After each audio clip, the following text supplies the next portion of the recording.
1347, a ship arrives at the port of Messina, Sicily. But something is wrong. Sailors on board are not celebrating their homecoming. They are dying. Their bodies are covered in black, swollen sores. Within weeks, the town is silent. The Black Death has arrived.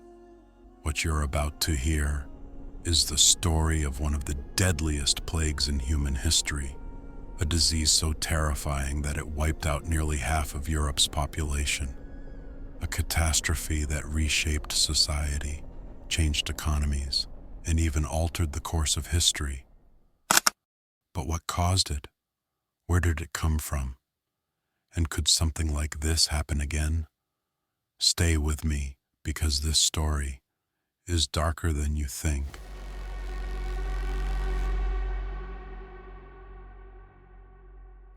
The Black Death didn't strike like a storm.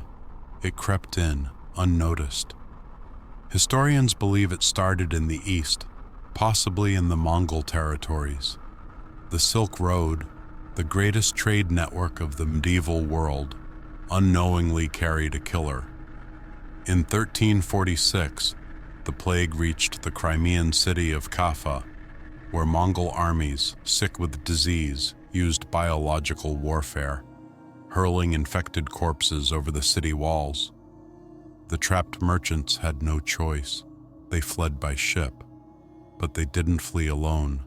The plague sailed with them. These ships arrived in Europe, carrying not just goods, but death itself. The symptoms were terrifying. It started with a fever, chills, and fatigue. Then, the boils appeared, large blackened swellings in the groin and armpits, oozing with blood and pus. Victims suffered excruciating pain. Some coughed blood. Most died within days. No one understood what was happening. Was it a curse? A punishment from God? People turned to religion for answers. Some prayed. Others whipped themselves in the streets, begging for forgiveness. Meanwhile, panic spread faster than the disease itself. Doctors wore strange, bird-like masks filled with herbs, believing the bad air caused the plague. But the truth was even more sinister. The real culprit? Fleas. These tiny parasites lived on rats, which thrived in Europe's dirty, overcrowded cities. The fleas carried Yersinia pestis, the deadly bacterium behind the Black Death. Every bite was a death sentence. But there was something worse. The plague mutated. It became airborne. It wasn't just flea bites anymore. Now, just breathing near an infected person could seal your fate. Entire villages vanished. In some places, there weren't enough living people left to bury the dead. Bodies were dumped into mass graves. The stench of decay filled the air. Europe had never seen anything like it. By 1351, 50 million people were dead. That was 1/3 of Europe's population. Some towns lost 80 to 90% of their people. The world had changed forever. Feudal lords, once powerful, now struggled. There were too few workers left. Wages rose, and peasants gained more rights.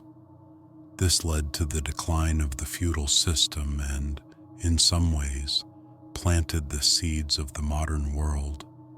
But something else changed. People had seen death on an unimaginable scale.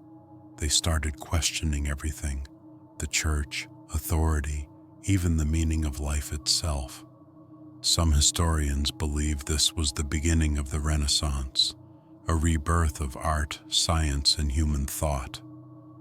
The Black Death had destroyed, but in its ashes a new world began to form. Today we understand the plague. We have antibiotics. We have advanced medicine. But could a pandemic like the Black Death happen again? In 2020, the world faced COVID-19, a stark reminder that invisible enemies still lurk, and new threats may emerge.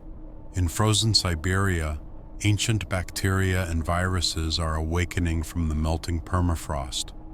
Could one of them be another Black Death, waiting to strike?